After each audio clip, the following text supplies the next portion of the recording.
జాగ్రత్తగా 39:40. నా నాలుకతో పాపము చేయకుండినట్లు నా మార్గములను జాగ్రత్తగా చూచుకొందును. భక్తిహీనులు నా ఎదుట ఉన్నప్పుడు నా నోటికి చిక్కము ఉంచుకుందు అనుకుంటుంది. నేను ఏమీ మాట్లాడక మౌనిని అయితిని. క్షేమమును గూర్చి అయినను పలుకగా నేను మౌనంగా ఉంటిని. ఆయనను నా విచారము దేవునికి స్తోత్రం చెప్పండి గట్టిగా. హల్లెలూయా. చిన్న ప్రార్థన చేస్తా, తలలో వచ్చి కళ్ళు మూసుకున్నట్టు చిన్న ప్రార్థన చేసుకుందాం. వాక్యము నడిపింపు కొరకు పరిశుద్ధ ఆత్మ స్థలం నుండి ప్రభు నడిపించే విధంగా ప్రేమ కలిగిన అయ్యా మీకు వందనాలు. మీ ప్రేమను బట్టి, మీ కృపను బట్టి, మీ దయను బట్టి మిమ్మల్ని స్తుతిస్తూ ఈ పునరుద్ధానము ఆరాధనలో ప్రభువా మీ సన్నిధిలో పాటలు పాడటానికి, మిమ్మల్ని స్తుతించి ఆరాధించడానికి, అలాగే నాయన నీ వాక్యాన్ని ప్రభువా బోధించడానికి మీరు మాకు ఇచ్చిన ఈ సమయాన్ని బట్టి మిమ్మల్ని స్తుతిస్తూ, చేరువచ్చిన ప్రభువా బిడ్డలందరూ బట్టి మిమ్మల్ని స్తుతిస్తున్నా. రావాల్సిన వారిని కూడా ప్రభువా మీరు త్వరపడి మీరు నడిపించమని, ఇదేమైనా ప్రభువా పరిశుద్ధాత్మ మీరు ఈ స్థలము నుండి ప్రతి ఒక్కరితో మీరు సూటిగా తేటగా మీరు మాట్లాడమని, నన్ను మరుగుపరిచి మీరు కనిపించమని, మా ముందున్న ఈ సమయాన్ని దయగలిగినయా మీ దయగలిగిన హస్తాలకు అప్పగిస్తూ మీ కృపను కోరుకుంటూ యేసు నామములో ప్రార్థిస్తున్నాను తండ్రి, ఆమేన్. చదవండి గట్టిగా హల్లెలూయా చెప్పండి. హల్లెలూయా. ఇక్కడ అంటున్న మాటను మనం గమనించి, నా నాలుకతో పాపము చేయకుండానట్లు నా మార్గములను జాగ్రత్తగా చూచుకుందును. భక్తిహీనుడు నా ఎదుట ఉన్నప్పుడు నా నోటికి చిక్కము ఉంచుకుందును. దేవునికి స్తోత్రం చెప్పండి. హల్లెలూయా. ఏం ఉంచుకున్నాడంట? నోటికి చిక్కం. ఎవరున్నారని? భక్తిహీనులు ఉన్నారు. భక్తిహీనులు ఉన్నారు కనుక వారి అంతా నేనేం చేయాలంట? మౌనంగానే ఉండాలి. ఎందుకు అలా మౌనంగా ఉండాలి అనే మాట మనం గమనించినట్లయితే, నాలుకతో ఏం చేసుకుంటాడంట? పాపము అంటే తను మాట్లాడే ఆ మాటల ద్వారా ఏ పాపము కూడా తనకు రాకుండా తను జాగ్రత్త పడాలి, జాగ్రత్త పడతాను అంటున్నాడండి. ఇక్కడ తను జాగ్రత్త పడటమే కాదు, ఎవరున్నప్పుడు కూడా జాగ్రత్త పడాలంట. భక్తిహీనులు నా ఎదుట ఉన్నప్పుడు నేను నా నోటికి చిక్కము ఉంచుకుందును అన్నాడండి. ఏం ఉంచుకుంటాడట అంటే నేనేమి కూడా మాట్లాడు. ఎవరున్నారు అక్కడ? భక్తిహీనులు ఉన్నారు. చూడండి, వాళ్ళు ఎన్ని మాటలు మాట్లాడినా, వాళ్ళు మాట్లాడే ఏ మాటలైనా సరే, కొంతమంది అంటారు వాళ్ళు లోకంలో ఉన్నారు కనుక వాళ్ళు మాట్లాడతారండి అంటారు. ఎవరైనా పిల్లలు మాట్లాడతారు. ఎవరైనా మనం కానీ మాట్లాడితే ఏమంటారు చెప్పండి? ఏమంటారు? వాళ్ళంటే తెలియక దేవుణ్ణి ఎరిగిన వారు కనుక వాళ్ళ నోటితో ఏదైనా మాట్లాడారు. మీరు దేవుణ్ణి ఎరిగి కూడా మీ ఇష్టం వచ్చినట్లు మీరు మాట్లాడుతున్నారే అనే మాట మనల్ని అంటారండి. ఎందుకంటే వాళ్ళు ఏమంటారు తెలుసా? మొదటిగా మాట్లాడే మాట ఏంటంటే, మీరు ప్రార్థనకి వెళ్ళేవాళ్ళు కదా, మరి మీరు ఏం నేర్చుకుంటున్నారు? మేమంటే ప్రార్థనకి వెళ్ళటలా, మేము మాట్లాడాం, మాకు తెలియక మాట్లాడాం.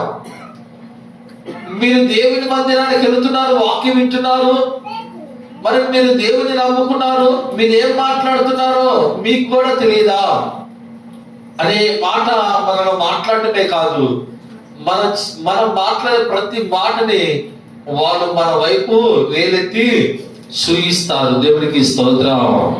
అందుకని మనం ఎలా ఉండాలంట? జాగ్రత్తగా మాట్లాడాలి. నువ్వు తొందరపడి మాట్లాడటం వల్ల ఏం జరిగిందంటే, నువ్వు భక్తిహీనులకు అవకాశం ఇస్తావు. అవకాశం ఇవ్వడే కాదు, వాళ్ళు నిన్నేమంటారంటే నిన్ను మాట్లాడటమే కాదు, నీవు నమ్ముకున్న నీ దేవుణ్ణి అవమానకరంగా మాట్లాడుతూనే ఉంటారు. అందుకనే దేవుని వాక్యంలో రాయబడిన మాట, మొదటిగా నీ నాలుకతో పాపము చేయకున్నట్లు నీ మార్గములన్నీ జాగ్రత్తగా, అంటే నువ్వు జాగ్రత్త పడాలి. మొదటిగా మనం చూస్తున్న ఎక్కడైతే నీ నోటితో ఏదంటే భక్తిహీనులు నా ఎదుట ఉన్నప్పుడు నా నోటికి ఏం పెట్టుకోవాలంట? చిక్కం. మాట్లాడకూడదు. మాట్లాడితే వారికి మనకి ఏ మాత్రం కూడా తేడా ఉందా? లేదండి. వారికి మనకి మాత్రం కూడా తేడా లేదు. కొన్ని సందర్భాల్లో మనం కోపములో, ఆవేశములో మాట్లాడడం కూడా మాట్లాడతాం. అలా మాట్లాడిన తర్వాత ఆ మాటను మరలా తీసుకోవాలంటే అది జరిగే పని కాదు. ఎందుకంటే నువ్వు మాట్లాడుతున్నాయి. ఎవరితో చెప్పారనుకో ఏమంటారు తెలుసా? వాళ్ళంటే దేవుని నమ్ముకోలేదు, వాళ్ళు మాట్లాడేది. నీకు తెలుసు కదా, నువ్వు దేవుని నమ్ముకోని ఇలా మాట్లాడుతున్నావు. నీ వలన దేవుని నామము దూషింపబడుతుంది. దేవునికి స్తోత్రం. అందుకని మన నోటికి ఏం పెట్టుకోవాలి? మనం అంటున్నాడు చిక్కము. ఎందుకు పాపం వస్తుంది? ఎందుకు పాపం అంటే మాట్లాడితే పాపం వస్తుందా అంటే ఖచ్చితంగా మన మాటల ద్వారా మన యొక్క జీవితాల్లో నష్టాలు కలుగుతాయి, అలాగే ఇబ్బందులు కూడా వస్తాయి. ఎందుకంటే దేవుడి వాక్యములో ఒక మాట ఉందండి. ఏ మాట అంటే జీవ మార్గములు నాలిక వశమై ఉంది అని. అంటే జీవము, ఆ మార్గము ఎవరు వశమై ఉందట? నీ నాలిక, నీ మాటలో ఉంది. నీవు నీ కుటుంబము ఆశీర్వాదకరంగా ఉండాలంటే నువ్వేం మాట్లాడాలి? నీ పిల్లలనైనా, నీవేనా, ఎవరైనా నీ నోట ఆశీర్వాదకరమైన వచనమే ఏ మాట కావాలండి? నువ్వు చూడండి, ఈయన మారడు, ఈ కుటుంబం అంతే, ఈ కుటుంబం బాగుపడదని నీ నోటితో నువ్వేమంటున్నా? చెప్పండి, ఏమంటున్నా? నీవే ఆ శాపాన్ని నువ్వు కోరుకుంటున్నావు నీ కుటుంబం మీదకి. నీవే ఆ యొక్క శోధనను నువ్వు కోరుకుంటున్నావు. ఎవరున్నారండి నీ కుటుంబం మారదని? ఎవరన్నారు నీ భర్త మారడని? నువ్వు అనుకుంటే సరిపోతుందా? నువ్వంటే సరిపోతుందా? నువ్వన్నంత మాత్రాన నీకేమైనా లాభం ఉందా అంటే దాని వలన ఎటువంటి లాభము లేనే లేదు. నీ మాటల వలన నీ కుటుంబం నష్టమైపోవడానికి నువ్వు ఆ మాటలు మాట్లాడుతున్నావు, కానీ నీ నోట ఆశీర్వాదకరమైన వచనం అనేది రాటలా. నువ్వు అనాలి, నా దేవుడు నా కుటుంబాన్ని మారుస్తాడు, నా దేవుడు నా భర్తను మారుస్తాడు, నా దేవుడు నా కుటుంబాన్ని దీవిస్తాడు, నా దేవుడు నా జీవితాన్ని మారుస్తాడు, నా దేవుడు నన్ను ఆశీర్వదిస్తాడు, నా జీవితం ఎలా ఉండదు, నా దేవుడు ఒక దినమున నా జీవితాన్ని ఒక మార్గములో నడిపిస్తాడనే మాట నువ్వు మాట్లాడాలి. అంతేగాని నిన్నుగా నీ ఆశీర్వాదాలు కోల్పోయే విధముగా నీ మాటల ద్వారా శాపాన్ని నీ మీదకి తెచ్చుకోకూడదండి. దేవునికి స్తోత్రం. నీ నాలుకలో పవర్ ఉంది, నీ మాటల్లో పవర్ ఉంది. నువ్వు దేన్ని పలుకుతూ ఉంటావో అదే నీ జీవితంలో నెరవేర్చబడుతూ ఉంటుంది. ఒకవేళ నువ్వు గాని నీ నోటుతో చెడ్డ మాటలు పలుకుతూ ఉంటే నీ కుటుంబంలో చెడ్డ కార్యాలు జరగడం ప్రారంభించబడతాయి. అదే నీ కుటుంబంలో మంచి మాటలు పలికితే నీ కుటుంబము కూడా మంచిగా దేవుడు దానిని ఆశీర్వదించడం ప్రారంభిస్తాడు. దేవునికి స్తోత్రం. చెప్పండి హల్లెలూయా.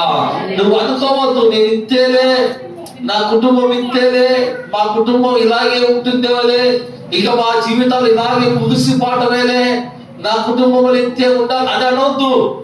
ఎందుకంటే మన దేవుడు ఆశ్చర్యకరమైన కార్యాలు చేయగలిగిన దేవుడు.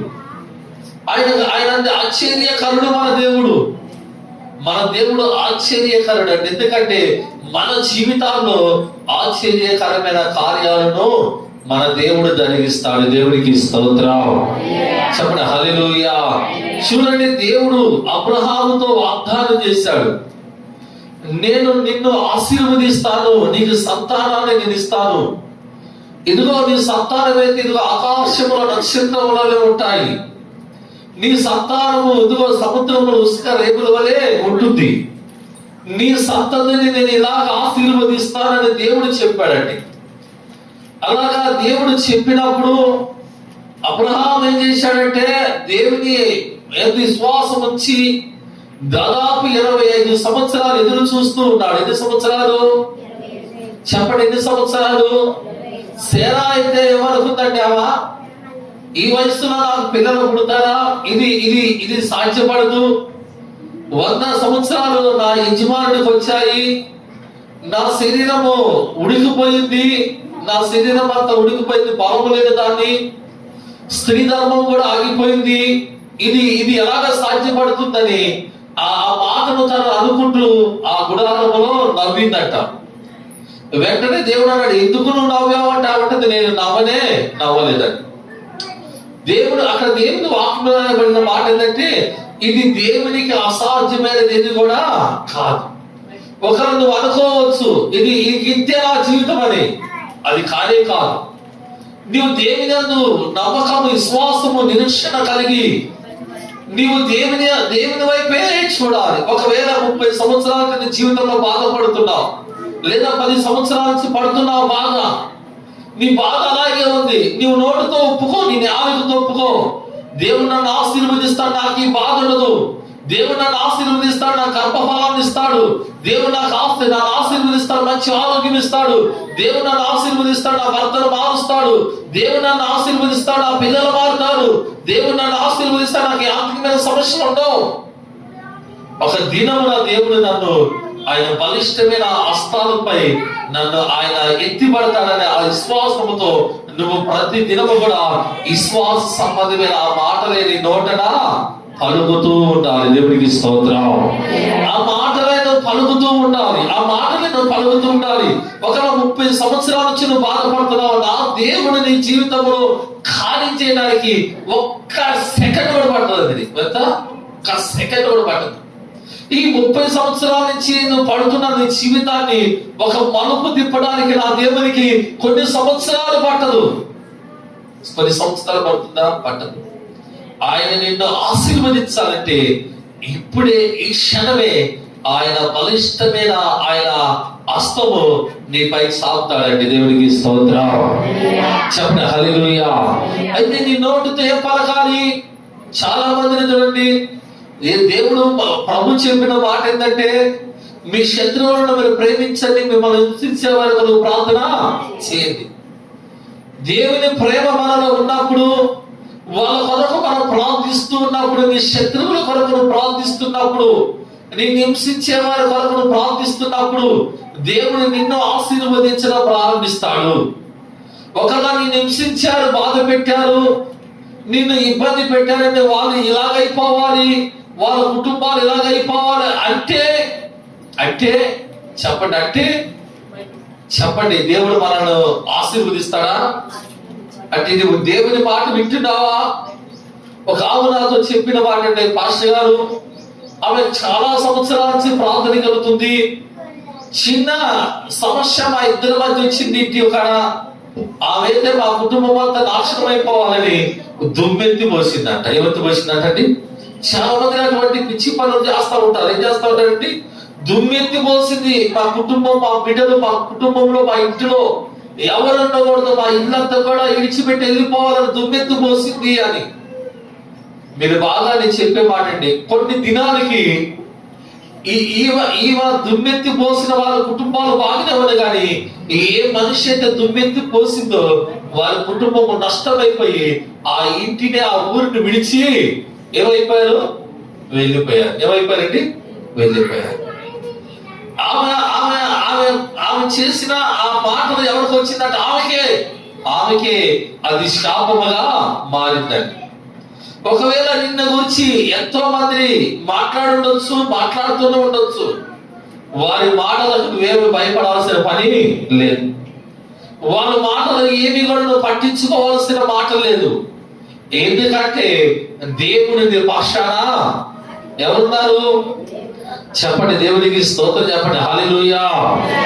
దేవుడిని పక్షాన ఉన్నాడు. అబ్రహాముతో దేవుడు అంటున్నాడు, అబ్రహామా, నిన్ను ముట్టినవాడు నా కనుగుడ్డు. ఏంటంట? నిన్ను ముడితే. ఒక సమయంలో ప్రభు చెబుతున్నాడు, ఇద్దరు వారితో పోట్లాడొద్దు, నేనే వారితో పోట్లాడతాను, నేనే వారితో యుద్ధము చేస్తానంటున్నాడు. నువ్వు మౌనంగా ఉండు, నేను చూస్తాను అంటున్నాడండి. ఈ రోజున నీ నోటిన ఆశీర్వాదకరమైన వచ్చినమే ఆ మాటే నీతో ఉండాలని ఈ రోజున నా దేవుడు నీతో మాట్లాడుతున్నాడు. దేవుడికి స్తోత్రం చెప్పండి. హల్లెలూయా. ఈ మాటల ద్వారా పాపము వస్తుందా అంటే వస్తుంది అనే మాట మనకు దేవుని వాక్యం మనకు తెలియచేయబడుతుందండి. చూడండి, ఇక్కడ మత్తయి సువార్త, మత్తయి రాసిన సువార్త 12వ అధ్యాయము 36వ వచనం చదవండి. 36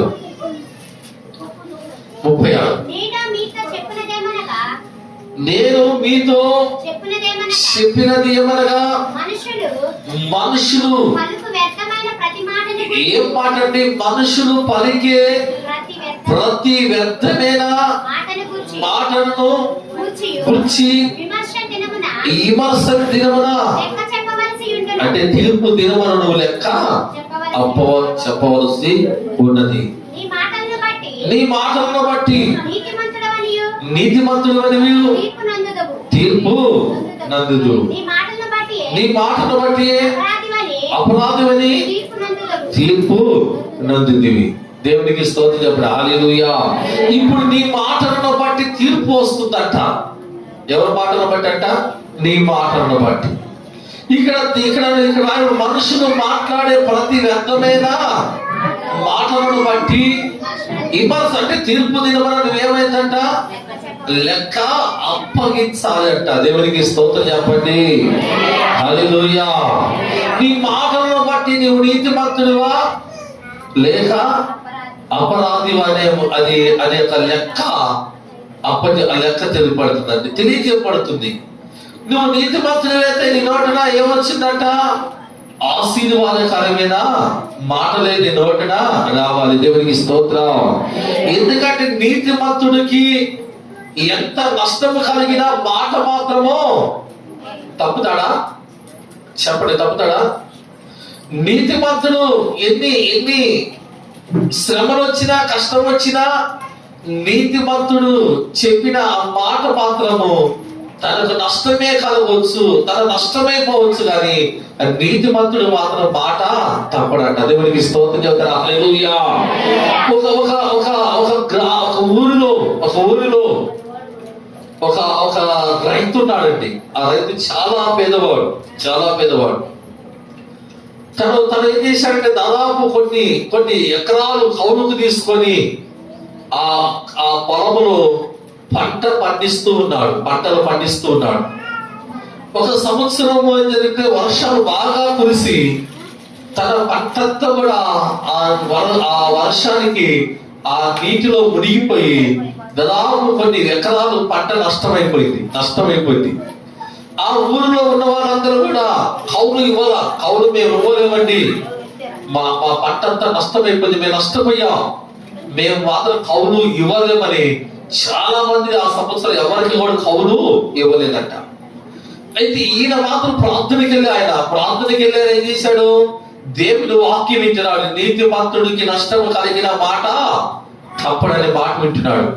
తను ఏం చేశాడంటే తనకున్న సొంత పొలము కూడా అమ్మేసి ఆ డబ్బులు తీసుకొచ్చి ఆయనకి కౌలు కడుతున్నాడంట. కౌలు కడుతూ ఆయన అన్నాడంట, ఏమయ్యా ఈ సంవత్సరం ఏ పంట పండలేదు, వర్షాలు వచ్చి పంట అంతా కొట్టుకొని పోయింది, నష్టమైపోతే నువ్వేంటి వచ్చి మరి మా అందరూ కౌలు ఇవ్వలేవయ్యా అని చెప్పి అందరూ చేతులు ఎత్తేస్తే నువ్వేంటి మరి కౌలు ఇవ్వడానికి నా కాడికి వచ్చావంటే ఆయన అన్నాడట, నేను ప్రభుని నమ్ముకున్నానండి, నాకు నష్టము కలిగిన నేను చచ్చిపోయే వరకు కూడా నేను మాత్రం మాట తప్పదన్నాడు. అటువంటి ఆయన కష్టపడి మళ్ళా పని చేసుకొని ఈ రోజున ఆయన పిల్లలు ఒక ఉన్నతమైన స్థాయిలో దేవుడు ఆరంభించాడండి. దేవుడికి స్తోత్రం. చెప్పండి హల్లెలూయా. నీవు నీ మీదే ఆధారపడి ఉంటుందండి. నీ మీదే నీ జీవితాన్ని కట్టుకోవటం అనేది నీ మీద ఆధారపడి ఉంటుంది. దాన్ని కూల్చుకోవటం అనేది నీ మీదే. అవునా? నీవు కానీ నీ నోటితో నీ జాగ్రత్త కలిగి దేవుని వాక్యాన్ని బట్టి నువ్వు ఆ మాటలు పలుకుతూ ఉంటే నీ కుటుంబం దీవెనకరంగా ఉంటుంది.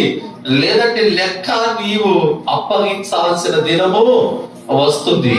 ఆ రోజున నువ్వు మాట్లాడే మాటను బట్టి నీవు నీతిమంతుడువా లేదా భక్తిహీనుడు అనే మాట చెప్పండి నీ విషయంలో తీరిపోతుందంటండి. ఇక్కడ అంటున్నాడు, ఆ మాటల వలన నువ్వేమైపోతుందంటే తీర్పు దినమున లెక్క అప్పగించాలంటే. దేవునికి స్తోత్రం చెప్తాడు. హల్లెలూయా. చెప్పండి హల్లెలూయా. ఈ అపాయము నా గుడారము సమీపించనీయక. ఈ అపాయము నా గుడారము సమీపించనీయక.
చూడండి మరొక వాక్యం చూద్దాం.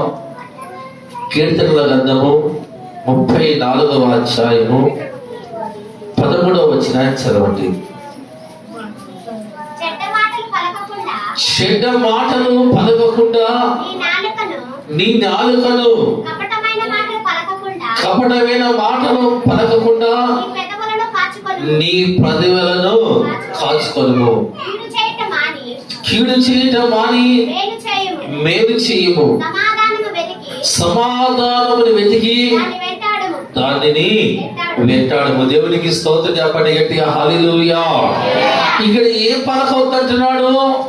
చెడ్డ మాటలు పలకకుండా నీ నాలుకను, కపటమైన మాటలు పలకకుండా నీ పెదవులను కాచుకోను అన్నాడండి. ఇక్కడ జాగ్రత్త పడు అంటూ అక్కడ అంటాడు చిక్కం పెట్టుకో అన్నాడు. ఏమన్నాడండి? చిక్కము. ఎద్దులు నోటికి ఎందుకు చిక్కం పెడతారు చెప్పండి, ఒకరు చెప్పండి. ఎద్దులు నోటికి చిక్కం ఎందుకు పెడతారు? అమ్మా అది పోతే ఏమైందట? ఎదుటిన్న ఆ శాలలో మేత. అది కాక మనం ఒకవేళ మనము ఆ మేత ఉన్న చేలలో మనం తీసుకెళ్ళినప్పుడు అది ఆ చేలో ఉన్న మేతను మేయకుండా దాని నోటికి చిక్కము పెడతారు. అదే నోటికి చిక్కను తీస్తే అది ఏం చేసింది? అక్కడున్న మేతంతా కూడా మేసింది కనుక దాని నోటికి చిక్కం పెడతా. అదే నీ నోటికి ఎందుకు చిక్కం పెట్టుకోవాలంట? నీవు కానీ భక్తిహీనత కలిగి ఉన్నప్పుడు నీ నోటికి చిక్కం లేదనుకో, నీ ఇష్టం వచ్చినట్లుగా మాట్లాడతావు, నీ ఇష్టం వచ్చినట్లుగా బూతులు మాట్లాడతావు, నీ ఇష్టం వచ్చినట్లుగా శాపాలు మాట్లాడతావు, నీ ఇష్టం వచ్చినట్లుగా ఎదుటివాడి మీద శాపకరమైన మాటలు మాట్లాడతావు కనుక ఆ మాటలు నీ నోటి నుండి రాకుండా దేవుడు అంటున్నాడు, నీ నోటికి కూడా చిక్కము. చెప్పండి, దేవునికి స్తోత్రం చెబుతారా? చెప్పండి హల్లెలూయా. ఏం పెట్టుకోవాలని? చిక్కము పెట్టుకోమన్నాడు. ఏంటండి, పశువులు కదా చిక్కం పెట్టుకోవాలి అన్నప్పుడు మనం కూడా దేవుడు ఎందుకు పెట్టుకోమన్నాడు చిక్కమంటే? నేను ఒక మాట నేను చూపిస్తాను చూడండి. మనం అనుకుంటాం మనం ఏదో గొప్పవాళ్ళం అనుకుంటాం. ఏమనుకుంటాం? మనం గొప్పవాళ్ళం అనుకుంటాం. ఇక్కడ నేను ఒక మాట చూపిస్తాను, మీరు జాగ్రత్తగా ఈ మాటను జాగ్రత్తగా మీరు చూడండి. హబక్కూకు గ్రంథము లోనికి మీ బైబిల్ తెరవండి. తెలిసి అక్కడ ఒక వాక్యాన్ని మీ దృష్టికి తీసుకొస్తా చూడండి.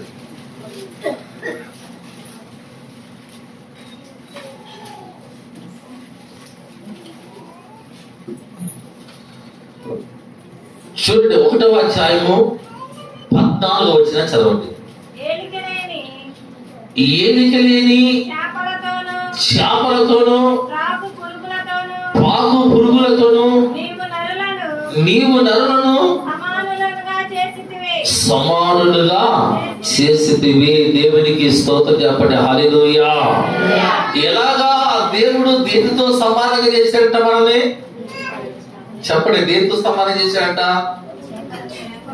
చెప్పండి. మనం దేవుడు చెబుతున్న దేవుడు వాక్యం మనకు తెలియచేయబడుతున్న మాట ఏంటంటే, నువ్వు దేనితో చేపలతోను పాకు పురుగులతోను నీవు నరులను సమానముగా చేసింది అన్నాడండి. అంటే మనల్ని దేనితో పోల్చాడండి? చాలా మంది అంటారు, మీరు బాగా గమనించుకోండి. ఈ రోజు మనకు లేని విలువ ఈ రోజున పశువులకు కూడా అంత విలువ ఉన్నాయి. అవునా కదా? చాలా మంది అంటారు, చూడండి, నువ్వు మనిషివా దున్నపోతు అంటారు. ఏమంటారు? చెప్పలేదండి. నువ్వు మనిషివా దున్నపోతు అంటారు. ఏ మనిషి దున్నపోతు తక్కువ కనపడుతుందా? మనం దున్నపోతుల్ని ఒక జాతరకి దున్నపోతులు తీసుకొచ్చారు. ఆ దున్నపోతులు ఏంటంటే తెలుసా, 50 కోట్ల నుంచి 100 కోట్ల వరకు అంట. ఎంతవరకు అంట అండి? చెప్పండి. ఒకవేళ దానికి విలువ ఉంది కదా, మనిషికి విలువ ఉందా? చూడండి, ఒక చచ్చిన చేపలు ఉన్నాయి, చేపలు. ఆ చచ్చిన చేపలను మార్కెట్కి తీసుకెళ్తే ఏం చేస్తారు? కొంటారా? కేజీ కాకపోతే 500 ఖరీదు చేసే చేపలు 400 ఇస్తారంటే మనం ఏం చేస్తాం? ఎగబడి చెప్పంటమ్మా తీసుకో ఏం తిట్టారండి ఉరువులు మాత్రం చూడొద్దు. దేవుని స్తోత్రం చెప్పండి హల్లెలూయా. చచ్చిన చేపలు ఎంతకైనా కొంటామండి. ఒక చచ్చిన గొడ్డు ఉందనుకో, చచ్చిపోయిన బరిగొడ్డు ఉందనుకో, దాని చర్మమైన కొలిస్తే చేస్తారు. చెప్పండి, కొంటారా లేదా? పోనీ నువ్వు నేను చచ్చిపోతే ఎవరైనా కొంటారా? అయ్యా ఇది ఇచ్చి తీసుకెళ్ళినట్టు తీసుకెళ్తారా? చెప్పండి, తీసుకెళ్తారు. పోనీ ఓకే తీసుకెళ్ళమనండి, ఏమంటారు? మాకెందుకయ్యా బాబు చచ్చినోడు ఏం చేసుకోవటం, మేము తీసుకెళ్ళి మొదలుగా చేస్తాం మాకు గుర్తు అంటాడు. అంటే మనిషికి ఏ విలువ ఉందో మీరు ఒకసారి ఆలోచించండి. చచ్చిన చేపలకు విలువ ఉంది, ఒక చచ్చిన గొడ్డుని దాని తోలేనమంటారు. నువ్వు నేను చచ్చిపోతే నీవు నేను దేనికి కూడా పనికొస్తావా? విలువ ఉందా మనకి? ఉందండి. మన ఈ మధ్య ఒక ఆయన ఆ దేశం నుంచి ఒక కుక్క తెచ్చాడంట. ఎందుకంటే ఒక కుక్క తెచ్చాడంట. అది హైదరాబాద్ లో అది ఆ కుక్కని అది ల్యాండ్ ఏంటి, దాని ఖరీదు 30 కోట్లు అంట. ఎంత అండి? 30 కోట్లు. ఒక కుక్క ఖరీదు అంతా ఎవరు? 30 కోట్లు. ఆ కుక్క అది అలాగా వస్తుండగా ఎంత మందిని ఎగబడి ఫోటోలు తీశారు. ఎవరు కాదు, మనుషులుగా అన్నవాడు ఫోటోలు తీరా ఆ 30 కోట్లు ఖరీదు ఆ కుక్కని ఫోటోలు తీసి అసలు ఎలాగంటే దాన్ని చాలా గొప్పగా దాన్ని యూట్యూబ్ లో అలాగే ఫేస్బుక్ లో పెట్టారండి. ఎందుకంటే ఈ కుక్క విలువ ఎంత, మనిషి విలువ చూడండి, మనిషి విలువ ఎంత ఉంది అంటే మనిషికి విలువే లేదండి. అయితే దేవుడు నీకు నాకు ఇచ్చిన గొప్ప ధన్యతను మనం కాపాడుకున్నప్పుడే నీకైనా నాకైనా విలువ కలిగి ఉంటుంది. దేవునికి స్తోత్రం చెప్పండి, చెప్పండి హల్లెలూయా. ఇక్కడ మన నోటికి అంటే ఏంటంటే చిక్కం, ఎందుకంటే మనం ఏదో అనుకుంటాం. అయితే దేవుడు అంటే నువ్వు జాగ్రత్త పడటానికి ఇది, నువ్వు జాగ్రత్తగా ఉండటానికి ఇది అంటాడు. చదవమ్మా, అదే 34వ అమ్మ, అది కాదు, కీర్తన కదా కాడికి వచ్చేసి 34వ కీర్తన, 34వ కీర్తన ఇందాక చెప్పిన వచ్చిన చదువు. కీడు చేయటం మాని మేలు చేయము, సమాధానం వెతికి దాన్ని వెతికాడు. యెహోవా దృష్టి నీతిమంతుల మీద ఉన్నవి, ఆయన చెవులు. దేవునికి స్తోత్రం చెప్పండి హల్లెలూయా. ఇప్పుడు దేవుని దృష్టి ఎవరి మీద ఉందట? నీ మాటలు జాగ్రత్తగా ఉండాలి, నీ చూపు జాగ్రత్తగా ఉండాలి, అలాగే నీ మాటల విషయంలో జాగ్రత్తగా, నీ ఆలోచన జాగ్రత్తగా కాచుకోవాలి. అప్పుడు ఆ నోటుతో నువ్వు ప్రార్థన చేస్తే దేవుడు చెప్పండి ఏంటంట, ఆ నోటుతో నువ్వు ప్రార్థన చేస్తే దేవుడు వింటాడట. అంతేగాని మనం నాలుగుతో చెడ్డ మాటలు పలికి, మనం నోటితో చెడ్డ మాటలు బూతులు తిట్టి, మన ఇష్టానుసారంగా అనేకుల మీద మనము శాపమైన వచనాలు మనం మాట్లాడి దేవుని మందిరానికి వచ్చి మన నీతిమంతులుగా ఉన్నట్లుగా మనం అనుకొని మనం ఆ బూతులు తిట్టే నోడుతోను, ఆ శాపాలు పలికే నోడుతోను నువ్వు దేవుని సన్నిధిలో ప్రార్థన చేస్తే దేవుడు నీ ప్రార్థన వింటాడా? చెప్పండి, దేవుడి నీ ప్రార్థన వినడు. ఎందుకంటే నీతిమంతుల విజ్ఞాపన బహుబలమైనది. దేవుడు నీతిమంతులు ప్రార్థించినప్పుడు దేవుడు వారి ప్రార్థన వింటాడట. పరిశుద్ధులంట ముచ్చటిస్తుండగా యెహోవా ఆలకిస్తాడట. దేవునికి స్తోత్రం చెప్పండి. ఎవరు ముచ్చటిస్తుండగా చూడండి, ఈ రోజున సాతాను గాడు ఎలా తయారాడంటే పరిశుద్ధమైన మాటలు అనేది మాట్లాడుకోకుండా 10 మందిని కూర్చున్నారంటే ఇంకా ఏం మాట్లాడతారంటే రాజకీయం గురించి మాట్లాడుకుంటూ ఉంటారు. 10 మందిని కూర్చున్నారంటే అపారం గురించి మాట్లాడుకుంటూ ఉంటారు. 10 మందిని కూర్చున్నారంటే ఏదైనా బిజినెస్ గురించి మాట్లాడుకుంటూ ఉంటారు. 10 మందిని కూర్చున్నారంటే ఏదైనా చేయాలని ఒక తలంపులు కలిగి మాట్లాడుకుంటూ ఉంటారు. అలాగే స్త్రీలైతే 10 మందిని కూర్చున్నప్పుడు ముచ్చట్లు మాట్లాడుకుంటూ ఉంటారు. 10 మందిని కూర్చున్నప్పుడు పరిశుద్ధులు ముచ్చటించుకునే మాటలు కాదు. ఫలానా కుటుంబంలో ఇలా జరుగుతుంది, ఫలానా కుటుంబం ఇలాగుంది, వాళ్ళు ఇలాగంట వీళ్ళు ఇలాగంట అని వాళ్ళ మాటలు ఎలా ఉంటాయంట చెప్పండి. ఆ మాటలు మాట్లాడుకుంటుంటే దేవుడంట ఆ మాటలు వినకుండా చీదరించుకుంటాడంటండి. నువ్వేం మాట్లాడుకోవాలి? దేవుడు గొప్పవాడు అంటే దావీదు కూడా అలా నేర్చుకున్నాడండి. దేవుడు గొప్పవాడు, దేవుడు ఎన్నో గొప్ప కార్యాలు చేశాడు. అటువంటి దేవుని నమ్ముకున్నందుకు మన జీవితంతో ధన్యమైంది. మనలాగా అనేక మంది ఉండాలి అని అనేక మందికి దేవుని గురించిన మాటలు చెప్పినప్పుడు దేవుడు వింటమే కాదు, నీకు రావాల్సిన ప్రతిఫలాన్ని కూడా దేవుడు నీకు ఇస్తాడంట. దేవునికి స్తోత్రం. అలా చేయాలంటే నువ్వు ఏం చేయాలంటే కీడు చేయటం మానాలి. ఏం చేయటం మానాలండి? కీడు చేయటం మానాలి. దేవుని స్తోత్రం చెబుతారా? హల్లెలూయా. ఒక ఆమె కొద్దిగా పెద్ద వయసు పక్కూరు వెళ్ళి అలాగా తనకున్న కాయలు అమ్ముకోవడానికి పక్కూరు వెళ్ళిపోయిందంట. ఆ రోజు ఆ ఊరంతా తిరిగి కాయలు అమ్మేసింది. ఆ రోజు చాలా ఆలస్యమై రాత్రి పడిపోయింది, చీకటి పడిపోయింది. ఇంకా రావడానికి ఏ విధమైన వాహనాలు లేవు, ఏ విధమైన సదుప్రయాలు బట్టి ఇది కూడా లేదు, సౌకర్యాలు లేవు. ఆమె రాత్రి అక్కడే ఉండాలంటే ఆ ఊర్లో ఎవరు కూడా ఆమెకు తెలియదు. ఆ ఊరు ఎలాంటిది కూడా ఆమెకి తెలియదు. ఆ సమయంలో ఆ ఊరు గురించి ఒక యవనస్తుని పిలిచిందంట. ఒరే ఎవరొస్తున్నా, ఎవరబ్బా ఎవరొస్తున్నా ట్రై అందంట. వచ్చాడట. బాబు ఈ ఊరు మంచిదేనా అన్నట. ఏమన్నట చెప్పండి, యేసు రక్తమే చెప్పండి గట్టిగా, హల్లెలూయా. ఈ ఊరు మంచిదేనా అన్నప్పుడు ఎవరు వస్తారు అన్నాడట, నీ నోరు మంచిదేనా అన్నట్టు. దేవునికి స్తోత్రం చెబుతారా? నోరు మంచిదైతే ఊరు కూడా పెద్దవాళ్ళనే సామెత ఇది. నీ నోరు మంచిదైతే ఊరు మంచిదే. ఎవరు వస్తున్నారు, నీ నోరు మంచిదైతే ఈ ఊరు కూడా మంచిది అంట. అయితే మొదటిగా మనం దేన్ని కాపాడుకోవాలంట? మన నాలుకని, మన నోరుని కాపాడుకోవాలి. దేవునికి స్తోత్రం చెప్పండి. హల్లెలూయా, హల్లెలూయా, హల్లెలూయా. మీరు కొంతమందిని నిద్రయ్యా అన్నట్టుంది. ఏముంది చెప్పండి గట్టిగా, హల్లెలూయా. ఒకసారి రెండు చేతులు పైకెత్తి ప్రభువుని స్తుతిద్దాం గట్టిగా, చెప్పండి, నిద్ర అనేది పాడుకోవాలి. చెప్పండి, హల్లెలూయా, హల్లెలూయా. నీ నిదుకని నీ సత్తుగా మారితిని,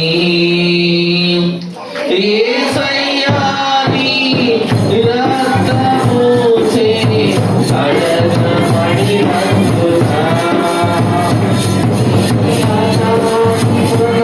కడగబడినందున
దేవుని వాక్యం వింటున్నప్పుడు దేవుని బిడ్డలారా, మనం ఆశీర్వదింపబడటానికి ప్రాముఖ్యమైన కొన్ని విషయాలు, మన చెడ్డ వాటిని పలకవద్దు అంటున్నాడండి. తిమోతికి రాసిన పత్రిక, మొదటి తిమోతికి రాసిన పత్రికలో బైబిల్ తెరవండి. మొదటి తిమోతికి రాసిన పత్రికలో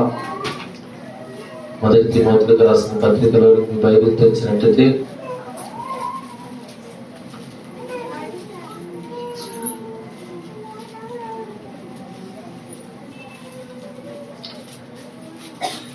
నాలుగవ అధ్యాయము 12 వచ్చిన చూడండి. 4వ అధ్యాయం 12 వచ్చి,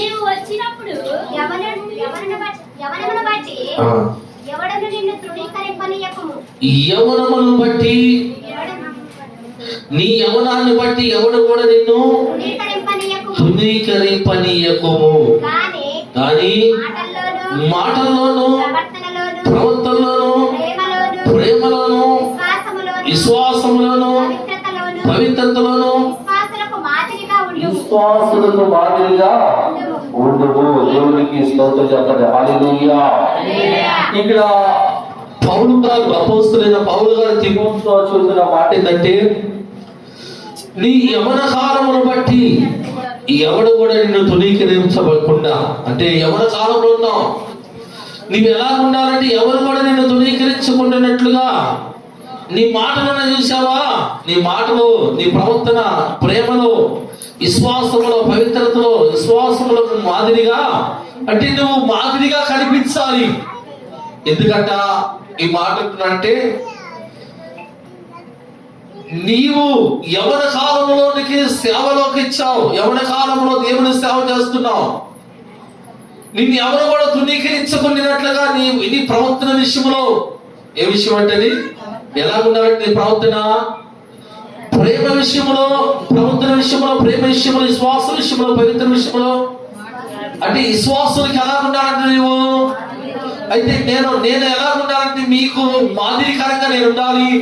మీరేమో ఎవరి మధ్య ఎవరికాడ మాదిరికరంగా ఉండాలి, భక్తిహీనుల మధ్య మాదిరికరంగా ఎలా ఉండాలంటే మీరు, భక్తిహీనులు ఉన్నప్పుడు వాళ్ళ యొక్క మీరు ఎలా ఉండాలంటే మీరు కూడా మాదిరికరంగా ఉండాలి.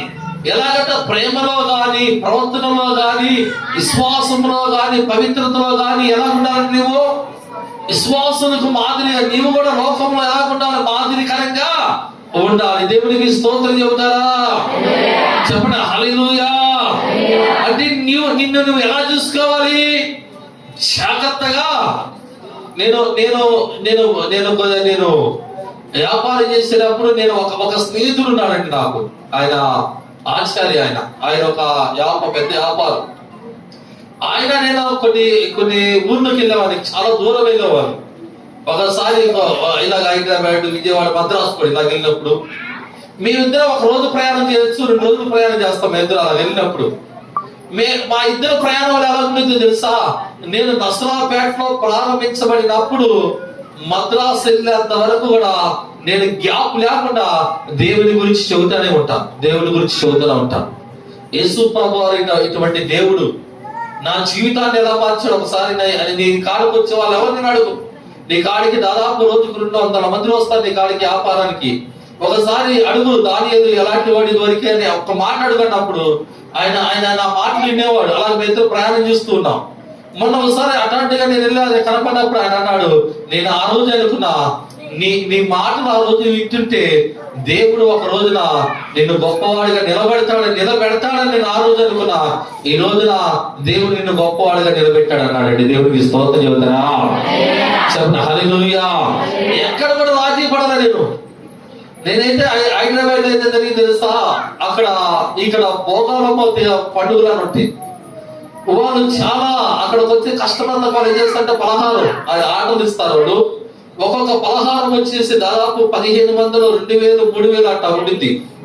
దాన్ని బలవంతంగా వాళ్ళు అక్కడ ఉన్న వాళ్ళు వచ్చిన ప్రతి ఒక్కరికి ఇస్తారు. నాతో పాటు వచ్చిన ముస్లిమ్స్ ఆ పలహారం తీసుకున్నారు, నేను తీసుకోలా. నన్ను అడిగారు, ఎందుకు నువ్వు తీసుకోలేదన్నారు. నేను ప్రభుని నమ్ముకున్నానండి, దేవుని మంది, నేను సేవకులు కదా, నేను చర్చికి వెళ్తాను, నేను ఇటువంటి తీసుకోనన్నా.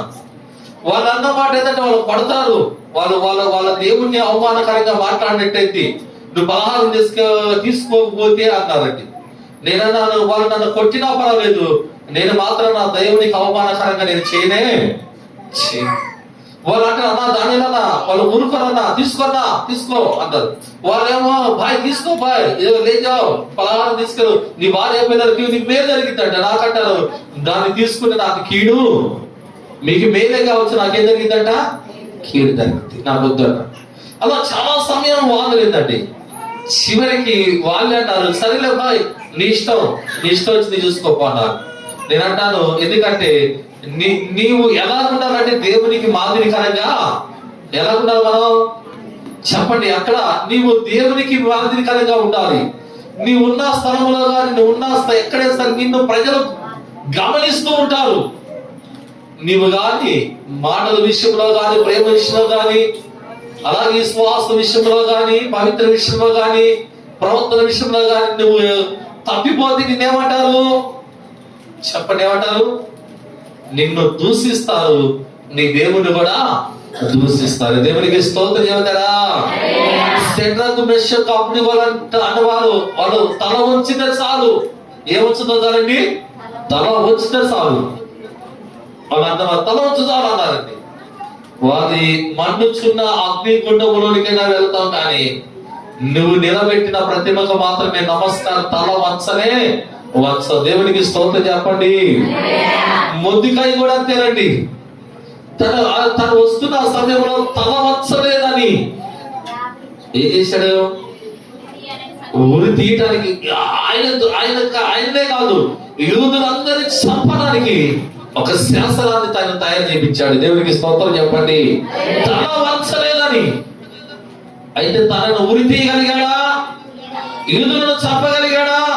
షడ్రకు మెషకు అగ్నిగుండంలో కాలిపోయారా? చెప్పలేమండి. ఏమీ చెప్పారు. ఎందుకంటే నీవెప్పుడైతే నీ దేవుని కొరకు ఒక మాదిరికరంగా నువ్వు నిలబడతావో, నీ మీదకి ఎన్ని ఇబ్బందికరమైన పరిస్థితులు వచ్చినా, ఒకవేళ నిన్ను అవమానకరంగా పరిస్థితులు కనిపించినా, ఒక దినాన దేవుడు నిన్ను తల ఎత్తుకునేటట్టు చేసి ఆయన నిన్ను ఆశీర్వదించిన ప్రారంభిస్తాడు. దేవునికి స్తోత్రం చెప్పండి. చెప్పండి హల్లెలూయా. అప్పుడు నీవు దేవునికి మహిమకరంగా ఉండాలి. ఎలా ఉండాలండి? మనం జాగ్రత్తగా ఉండాలి. మాదిరికరంగా ఎలా ఉండాలండి? మాదిరికరంగా ఉండాలి. దేవునికి స్తోత్రం. చెప్పండి హల్లెలూయా. చెప్పండి హల్లెలూయా. బబులోను దేశమందున ఆ ముగ్గురు యవనులు బొమ్మకు మొక్కనందున, బబులోను దేశమందున ఆ ముగ్గురు యవనులు బొమ్మకు మొక్కనందున,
ఒక తల్లి ఉందండి, జాన్విస్తి అనే ఆమె తల్లి. ఆయన ఈ జాన్విస్తి కాదు, గొప్ప ప్రార్థన వీరుడు, ప్రపంచాన్ని కదిలించిన గొప్ప దైవజనుడు ఆయన.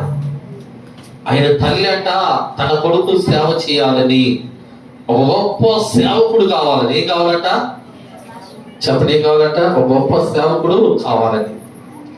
ప్రతిరోజు కూడా ఆ కుమారుడు ఆ కొడుకు మీద తల మీద చేయి పెట్టి కన్నీరు కాల్చి ప్రార్థన చేస్తా ఉండిద్దంట. అయ్యా, నా కొడుకు మంచి సేవకుడు కావాలి, వాడు ఈ ప్రపంచాన్ని కదిలించే సేవకుడు కావాలి.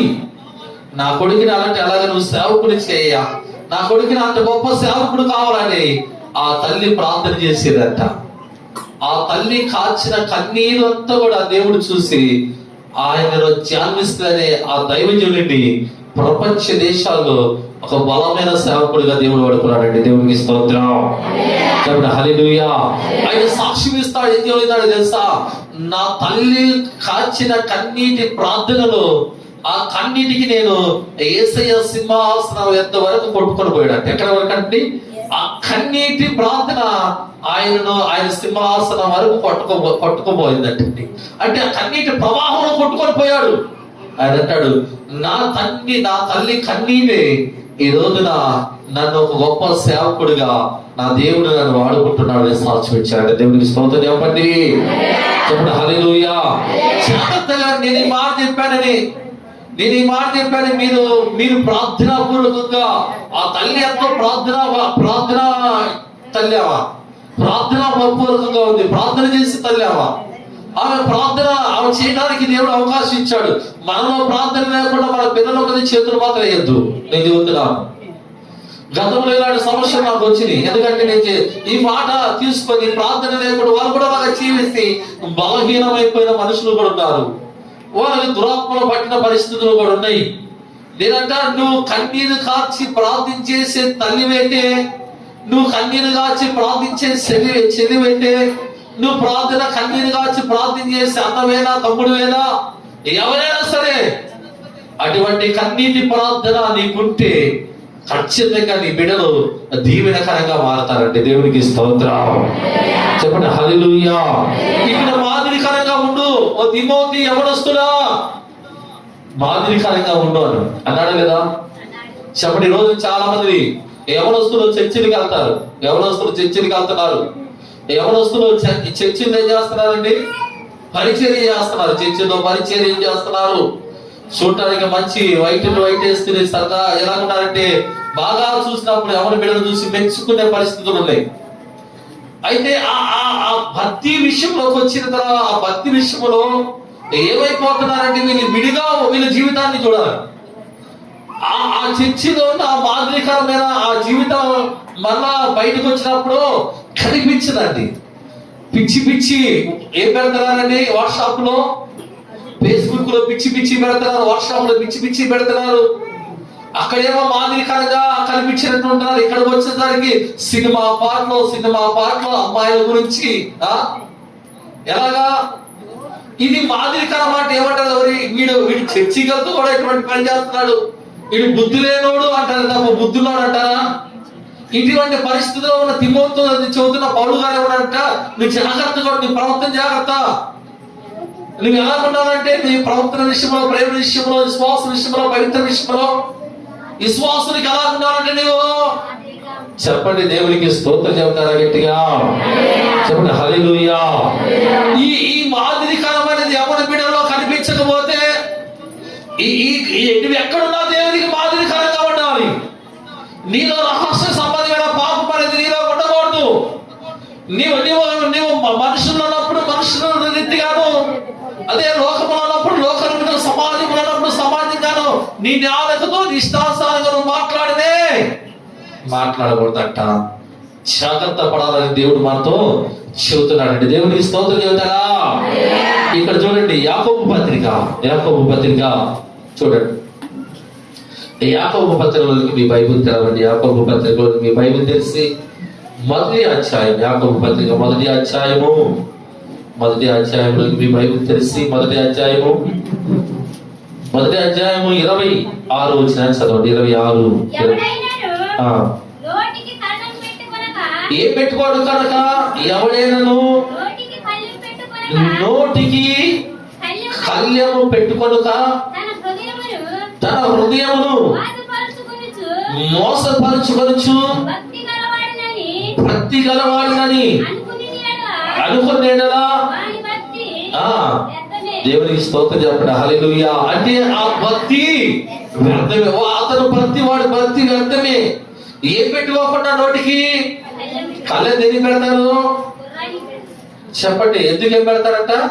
చిక్కం. గుర్రానికో ఎందుకు గుర్రానికి కళ్ళెం పెడతారు? ఏదో కూడా చెప్పండి.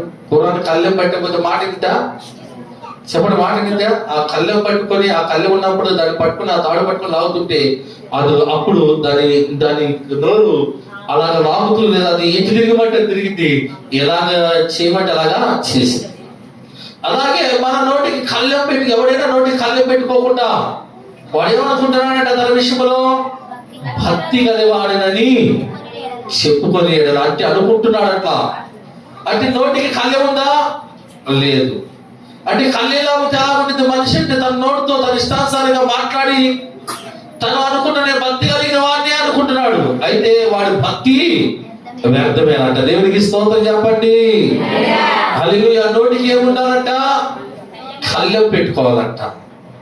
భక్తి కలిగిన మనుషులు ఏముండాలంటే నోటికి కళ్ళెం ఉండాలండి. పాపం చేయకుండా ఏముండాలి?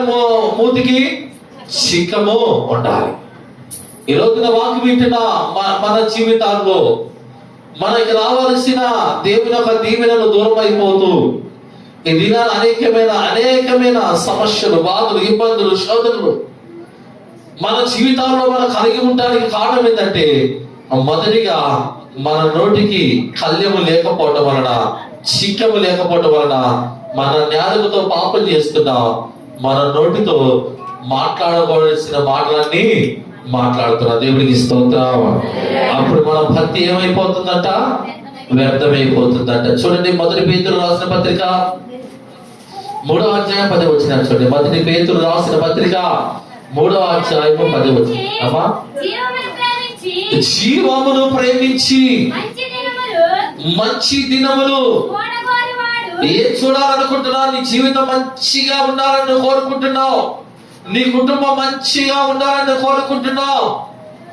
నీ జీవితం ఒక దీవెనకరంగా ఉండాలని కోరుకుంటున్నావు. నీ జీవితంలో నీ కుటుంబం విషయంలో కొన్ని ఆశలు నువ్వు కలిగి ఉన్నావు. వీటన్నిటిని నువ్వు కలిగి ఉన్నావు. ఇవన్నీ నీకు కావాలనుకుంటున్నావు. ఈ జీవాన్ని ప్రేమించి మంచి దినాలను చూడాలని అనుకున్న నీవు ఏం పలకుండా, చెడ్డదాన్ని పలకకుండా, తన నాలుకను కపటమైన మాటలను చెప్పకుండా తన పెదవులను దేవునికి స్తోత్రం చెప్పండి. హల్లెలూయా. ఏం కాచుకోవాలంట? పెదాలను చెడ్డ మాటలు మాట్లాడకుండా, చెడ్డ మాటలు పలుకోకూడదు. నువ్వేమో ఏం కావాలనుకున్నావు? జీవం మంచి దినాలు కావాలనుకున్నావు. నీ కుటుంబం బాగుండాలని అనుకున్నావు. ఇప్పుడు అలాగా నీ జీవితంలో జరగాలని నువ్వేం పలకూడదు? చెప్పండి. ఏం కాదు, నువ్వు ఆశీర్వదింపబడాలనుకుంటున్నావా? దేవా నువ్వు నన్ను ఆశీర్వదిస్తావు అయ్యా అని నువ్వు ఆశీర్వదింపబడాలనుకుంటున్నావు. నేను ఆశీర్వదింపబడి నేను నాశనం అయిపోతానన్న మాటను పలకూడదంట. నువ్వు దేన్ని కావాలనుకుంటున్నావో అది నీ జీవితంలో నెరవేరాలంటే నువ్వు చెడ్డ వాటిని పలకకూడదంట. దేవునికి స్తోత్రం చెప్పండి. చాలా హల్లెలూయా. ఎందుకంటే దేవుడు మన పక్షాన ఉంటాడండి. దేవుడు మన ప్రార్థన ఆలకిస్తాడు కనుక నీ ఒక ఆశీర్వాదం అందుకని అంటాడు, జీవము మరణము నేను మీ ముందు ఉంచాను, జీవాన్ని మరణాన్ని నేను ముందు ఇచ్చాను, మీకు ఏది కావాలది కోరుకోండి. దేవునికి స్తోత్రం చెబుతారా? ఇప్పుడు దేవుడు మంచి జీవితాన్ని మన ముందుంచాడు, మన చెడ్డ జీవితాన్ని మన ముందుంచాడు. ఏది కావాలి నీకంటే నువ్వు చెడ్డదాన్ని కోరుకుంటే నష్టమైపోతావు. నువ్వేం కావాలని కోరుకోవాలి? మంచిదే. మీరు బాగా రండి. ఒక గ్లాసులో ద్రాక్షరసం ఉంది. ఒక గ్లాసులో ద్రాక్షరసం పోస్తారు. ఒక గ్లాసులో యాపకాయ రసము. చెప్పండి, ఇదే రసం? చెప్పండి, ఇదే రసం? ద్రాక్షరసమా? ఇది ద్రాక్షరసం ఒక పక్క ఉంది, ఒక పక్క యాపకాయ రసం, యాపరసం. మీకు ఇది ద్రాక్షరసము యాపకాయ రసం ఇచ్చాడు బట్టి ఏది కావాలి నువ్వు అనుకుంటే ఏం కావాలి? యాపకాయ రసం తాగుతావా? చెప్పండి, ఏం కావాలనుకుంటా? ద్రాక్షరసం. ఎందుకంటే అదైతే కంటికి వచ్చేది తాగు, ఇదైతే తీయగా పుల్లగా నోటికి బాగుంటుంది. అందుకని నువ్వేం కోరుకుంటావు అంటే ద్రాక్షరసాన్ని కోరుకుంటావు. ఎవరు కూడా నష్టాన్ని కోరుకోరు, ఎవరు కూడా శాపాన్ని కోరుకోరు. ఎవరు కావాలనుకున్నా మనకు మంచి కావాలనుకుంటాం, మనం దీవించబడాలనే ఆశయం అనుకుంటుంది. దేవునికి స్తోత్రం చెప్దాం. హల్లెలూయా. ఇక్కడ నువ్వు పలికి నువ్వు మంచి దినాలు చూడాలనుకుంటే చెడ్డవాటిని నువ్వు పలకవు. ఏ పలకూడదట? మన మాట మారాలి. దేవుడి వాక్యంలో మనుషులు మాట్లాడే ప్రతి వ్యర్థమైన మాట నిందు విమర్శ దినమనా అంటే తీర్పు దినమన నువ్వు లెక్క చెప్పండి. వస్తుంది. ఒక ఆమంటే ఆ కొడుకుని అంటుందంట, ఏమంటే అరే నువ్వు పెద్ద దొంగోడుతోరా, ఏమంటుందంట నువ్వు దొంగోడు వాడేదో 10 రూపాయలు నూకాడంటే ఆడ ఇంట్లో ఏదో చిన్నపిల్లల కనుక తీశారు. అది తీయకూడదమ్మా, మందలిచ్చిన తల్లి చెప్పాలి వీడు దొంగోడు అని ముద్ర వేసేసింది. వాడి చిన్నవాడేమో దొంగోడు చేసి పెద్దోడికే పెద్దలు అప్పుడు చెప్పింది. ఎప్పుడు చెప్పింది? ఏదైనా కొట్టుకుపోవాలంటే సరుకులు కావాలంటే పెద్దోడు ఇట్లా అంటాడు. అమ్మా నన్ను పంపిస్తామంది, వాడున్నాడు వాడికి ఇవ్వచ్చంటే వాడికి ఇస్తే ఇంకేమన్నది వాడు దొంగోడు అంటుంది. ఏమంటుంది? వాడేమో దొంగను చేసింది, ఈయనే మంచిని చేసింది. ఈ వాడేమనుకుంటా నన్ను దొంగ ఇప్పుడు చూసిన మమ్మ నన్ను దొంగోడు అంటుందని వాడు దొంగతనాలు చేయటం ఏం చేశాడు? దొంగతనాలు చేయటం ప్రారంభించాడు. చివరికి ఆ దొంగతనం మనుషులను చంపే విషయంలో కూడా పోయింది. వాడు ఒక సమయంలో పోలీసులకు చిక్కినప్పుడు వాడిని అడిగాడు, ఎందుకు రాను వీటి పనులు చేశావంటే నేను ఎటువంటి పనులు చేయడానికి ఎవరనుకున్నా కారణం అంటే మా అమ్మే అన్నాడట. ఏమన్నట? మా అమ్మే అన్నాడట. అదేంటో ఏం తల్లైనా దొంగతనం చేయమైందంటే మా అమ్మ చెప్పింది నాకు దొంగతనం చేయమని. ఎలా చెప్పంటే మా అమ్మ చిన్నప్పటి నుంచి దొంగోడా అంది. నేను చివరికి దొంగతనాలకి అలవాటు పడి ఈరోజు దొంగోడు అయిపోయాను అన్నమాట. దేవునికి స్తోత్రం చెప్పండి. హల్లెలూయా. నీవు ఎలా ఉండాలి మాట అంటే వాళ్ళు తప్పు చేసినప్పుడు వాళ్ళు దండించాలి, వాళ్ళు సరైన మార్గంలో వాళ్ళని పెంచాలి. ఏదైనా వాళ్ళ కమర్షియల్ చెప్పొచ్చు కానీ వాళ్ళు పొద్దుముకునేమనాలి చెప్పనేమనాలి. ఒకరోజు నేను ఒక ఇంటికి వెళ్ళాను ప్రార్థన చేయడానికి. ఒక ఇంటికి వెళ్ళా, ఆ సహోదరి ప్రార్థనకు వచ్చింది. ఆయన మాత్రం ప్రార్థన తాగుతూ ఉంటాడు, తాగుడికి అలవాటు పడ్డాడు. నేను వెళ్ళినప్పుడల్లా ప్రార్థన చేస్తా, ఆ ప్రార్థనకి రా అన్నప్పుడు లేదా అన్న అంటాడు. పాపం రాలేక వస్తానే అంటాడు. వాళ్ళ భార్య ఏమని తెలుసా? ఆయన ఆ తాగుబోతాడు ఎప్పుడు కావాలి మందిరానికి. దేవుడు ఏంటంట, ఆ తాగుబోతాడు ఎప్పుడు మారాలి, ఎప్పుడు కావాలంటాడు. ఈ మాటలు ఇవి ఏం చేశారు? ఒకరోజు నేను పోయి ప్రార్థన చేసి చేయరా అంటే నేను ఏమన్నా తెలుసా, మొదటిగా దాన్ని మారమారని అంటున్నాడు. దేనిక అది మారితేనే మందిరానికి వస్తాను. ఏందయ్యా అలాగంటే అవునైంది పొద్దున తాగుపోతాడు అనేది కానీ ఏ రోజైనా అయ్యా తాగుడు మారుతాడు మందిరానికి రమ్మని అడిగింది అడుగు. ఎప్పుడైనా అడగండి, వాడు మారుకుని రమ్మని అడగండి అంతే అడుగు. ఏమ్మా అంటే ఎందుకన్నా అతను కూడా కోపం వచ్చేసింది. ఎప్పుడు చూసి నేను తాగుపోతాడు మాట్లాడు అంటే అయ్యా ప్రార్థనకి రాయ్యా అని అడిగావా? నువ్వు అడగవు, ముందుగానే ఆయన కంటే ముందుగా నువ్వు చేస్తావు. అమ్మా అయ్యా ప్రార్థనకి ఆయన ఆ తాగుపోతాడు అంటలేండి ప్రార్థనకి. దీవే చివరికి ఏమాడు? బాగా తాగుపోతే తాగి ఆ మధ్య బ్యాందీ లేదు కదా, ఆ మధ్య సారాయి అమ్మటం ప్రారంభించారు.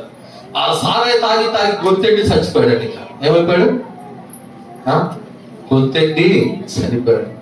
ఏ పలుకుతుందేమా? తన భర్త మారాలని కన్నీరుగా చేర్చి ప్రార్థన చేసి 1కి 10 తడవలు అయ్యా ప్రార్థనకి రా అంటే వాడికి ఎప్పుడో కంటే విసుగు పుట్టి ఏమవుతాడు? ప్రార్థనకి రాడా? చెప్పండి, రాడా? యేసు రక్తమే చెప్పండి గట్టిగా హల్లెలూయా. నువ్వు పొద్దుకులు తిడతమే ప్రాణమైపోయి అదే నీ టార్గెట్ అనమాట. అదే నీ టార్గెట్. నువ్వు మాట్లాడే మాటలను బట్టి దేవుడు అంటున్నాడు, నువ్వు ఆ మాటలు పగలకుండా నీ నాలుగు ఏం చేయాలంట? జాగ్రత్త. నీ నోటికి చిక్క వేసుకోవాలి, నీ నోటికి కళ్ళెము పెట్టుకోవాలి. చెడ్డ మాటలు పలికి నీ జీవితాన్ని నష్టం చేసుకోకుండా, చెడ్డ మాటలను పలికి నీ కుటుంబాల మీదకి శాపం తెచ్చుకోకుండా నువ్వేం పలకాలంట? మంచి మాటలనే పలకండి. నువ్వు మాట్లాడే ప్రతి మాట దేవుడు వింటాడంట. దేవునికి స్తోత్రం చెప్పండి. హల్లెలూయా. నీకు శ్రమలు ఉన్నాయి, నువ్వు కుంగిపోవద్దు. ఎందుకంటే శ్రమల దినమున నువ్వు కుంగిపోతే నువ్వేమైపోతావంట? సమాజాన్ని చూసి, మనుషులను చూసి, మనుషుల మాటలను చూసి, మనుషుల శాతనను చూసి, మనుషుల బలము చూసి నువ్వు భయపడి బెంగపడాల్సిన పని లేనే లేదు. ఉందా? చెప్పండి, దేవునికి స్తోత్రం చెప్పండి. అది నువ్వు ఏం చేయాలి? వాటిని చూసి నువ్వు భయపడద్దు. ఎన్ని విధాలుగా మనుషులు నీ మీదకి, ఎన్ని విధాలుగా నీ మీద తిరుగుబాటు చేసినా, నీ నోటిన ఎంత మందిని ఎన్ని విధాలుగా ఉన్నా, నా దేవుడు నా పక్షాన ఉన్నాడు. దేవుడికి స్తోత్రం. నీ పక్క 1000 మంది పడినను, నీ కుడి పక్క 10,000 మంది కూలినను, ఏ అపాయం నీకు అంటే నీ ఎంత మంది నిన్ను ఎన్ని విధాలుగా ఇబ్బంది పెట్టాలనుకున్నా నువ్వు దేనికి కూడా భయపడాల్సిన పని లేదంటే దేవుడు యెహోషువతో మాట్లాడుతున్నాడు. మోసే చనిపోతాడు. మరి మోసే చనిపోయిన తర్వాత నువ్వు నాయకుడు కావాలన్నప్పుడు యెహోషువ అంటాడు, అయ్యా ఈ మనుషులు ఆ నాయకుడు మాట వినలేదు.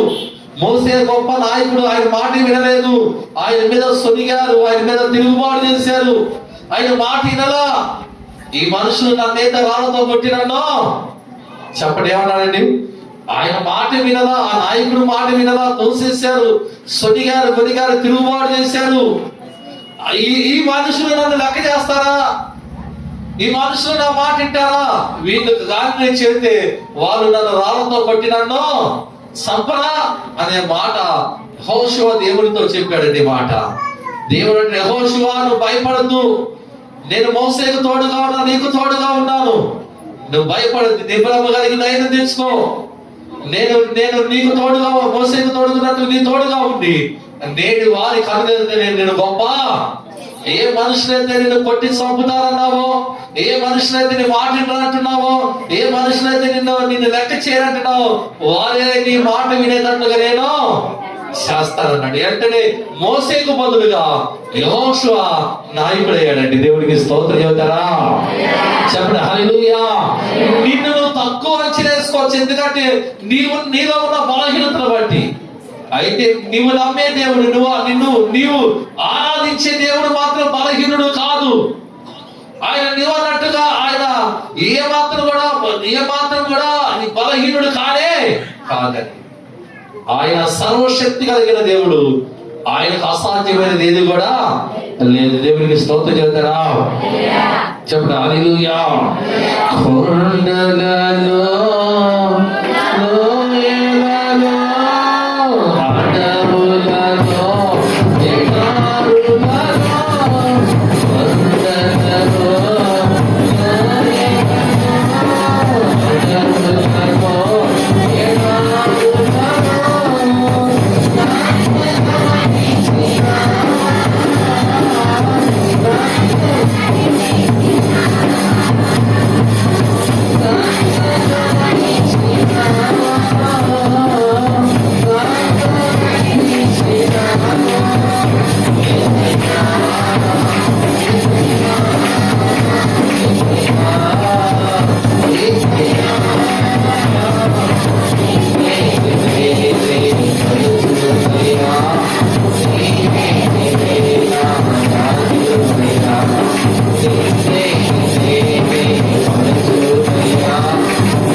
మనం దీవించబడాలన్నప్పుడు మన పరిస్థితి కూడా మన నాలుకతో పాపము చేయకున్నట్టుగా మన నోటికి చిక్కం పెట్టుకొని కీడు చేయకుండా వేరు మనం చేసి ప్రభుని వెంబడించాలన్నట్టు మనము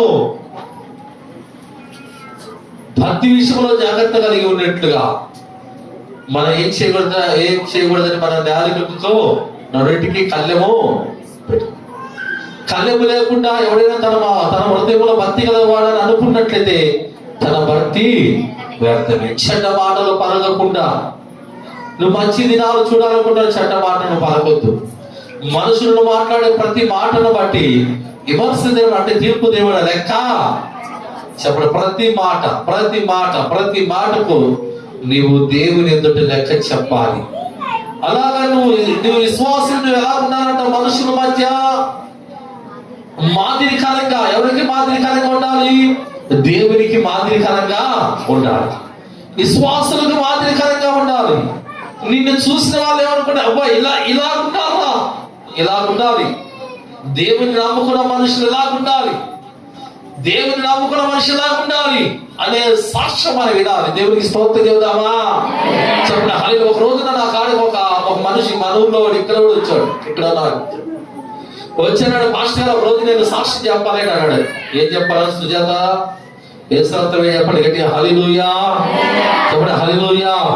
నేను సాక్ష్యం చెబుతా పాస్టర్ గారు, మైక్ ఇస్తారా ఒక రోజు నాకు అన్నాడు. ఏమన్నాడండి? ఒక్కరోజు నేను మందిరంలో సాక్ష్యం చెబుతా, మైక్ ఇస్తావా అన్నాడు.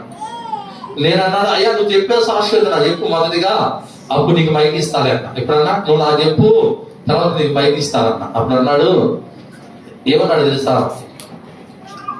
పాస్టర్ గారు అసలు ఇలాంటి చర్చికి ఎందుకు వస్తున్నారంట. ఏమన్నాడు? ఎందుకయ్యా అన్న. ఇలాంటి రోజులు చూస్తే ఎవరు మారండి అన్నాడు. ఎవరు గురించి? నా పిల్లల గురించి చెబుతున్నా, ఇంకొకరితో నాకు ఎందుకో. చర్చికి వచ్చిందా బైబుల్ తీసుకురాడు పడేసింది. ఎక్కడ తీస్తాడు పడేసింది. ఇంకా టీవీ పెట్టుకో, టీవీ ముందే కూర్చుందట.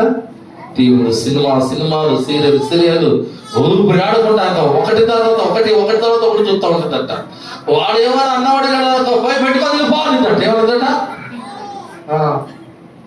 ఇలాంటి రోజుల గురించి నేను సాక్ష్యం చెప్పాలని చర్చలు అన్నాడు. అయ్యా నీ దండం పెడతా, నీ భార్య భర్తలుకుంటే మరి ఉంటే ఇంటికాడ మాట్లాడుకోండి. నువ్వు వచ్చి ఆయమ్మ గురించి సాక్ష్యం చెబితే నేనేదో చెప్పించాను అనుకుంటే, పాస్టర్ గారికి తెలిసి మరి ఆకొచ్చి కదా చెప్పించాడని చెప్పి అసలే పెద్ద పడిద్ది. అయ్యా అట్లా కాదు, ఏది నుండి నువ్వు చెప్పు అయ్యా, నువ్వు చెప్పవా అన్నాడు. నేను చెబితే ఏమనుకునేది? నీకు చెబితే ఏమనుకునేది అండి? మనం టీవీ చూడొద్దంటే ఏమనుకునేది తెలుసా? నీకు ఎవరు చెప్పారని చెప్పారని. మీ ఆయన చెప్పాడు, వాడు తాగు అవుతాడు మాట్లాడుతున్నావా అని. అంతేగా నీకు ఇదేనిదిగా వాడు చెప్పే మాట నువ్వు వింటున్నావా? నిన్ను ఎలాడదానో తెలుసుగా పాస్టర్ గారు, ఎలా ప్రార్థన చేస్తాను తెలుసు. కానీ ఈ గోడ ఎందుకయ్యా? ఇలాంటి కాకుండా నీ భార్య చెప్పు, నేను నీ భార్య మారాలని ప్రార్థన. ఎలాగుంది మన ఇంట్లో మన సాక్ష్యం? చెప్పండి ఎలాగుంది? యేసు రక్తమే. చెప్పండి గట్టిగా హల్లెలూయా. ఏదంటండి ఎలాగుందంటే, మీ స్త్రీల అంటే మీ ప్రవర్తనను బట్టి మీ భర్తలు ఎలా వస్తారంట? మీరు రమ్మనక ముందే వాళ్ళ మందిరాలకి చెప్పండి మీ ప్రవర్తనను బట్టి అన్నాడండి. మన ప్రవర్తన ఎలా ఉందో కూడా ఆలోచించాలి. మన సాక్ష్యాన్ని కూడా మనం కాపాడుకోవాలి. అప్పుడే మన కుటుంబాలు దీవెనకరంగా మారుతాయి. దేవునికి స్తోత్రం. తలను వంచండి, కళ్ళు మూసుకొని ప్రార్థన చేసుకోండి. అందరూ కూడా తలను వంచండి. ఈ రోజున దేవుని వాక్యం వింటున్న నీవు నీ మాటలు విషయంలో ఎలా ఉన్నావు? చెప్పండి ఎలా ఉంటున్నావు? మన మాటలు, మన అడుగుతో మన మాటలు పాపము చేస్తున్నాయా? దేవుని వాక్యం పాపపడి ఉన్నాడు కానీ పాపం చేస్తున్నాడండి. కోపముగా నువ్వు అడగాల్సింది అడుగు, తప్పు లేదు. కోపంగా మాట్లాడు, పర్వాలేదు. అంతేగాని నీ కోపమే పాపానికి దారి తీయకూడదు. నువ్వు కోపంలో అడిగేది ఒక న్యాయంగా నువ్వు అడగాలి. నీ కోపంలో బూతులుగా ఇష్టానుసారంగా మాట్లాడితే దాని వలన పాపం వస్తుంది. మనము దేవుని ఎదుట ఆయన న్యాయ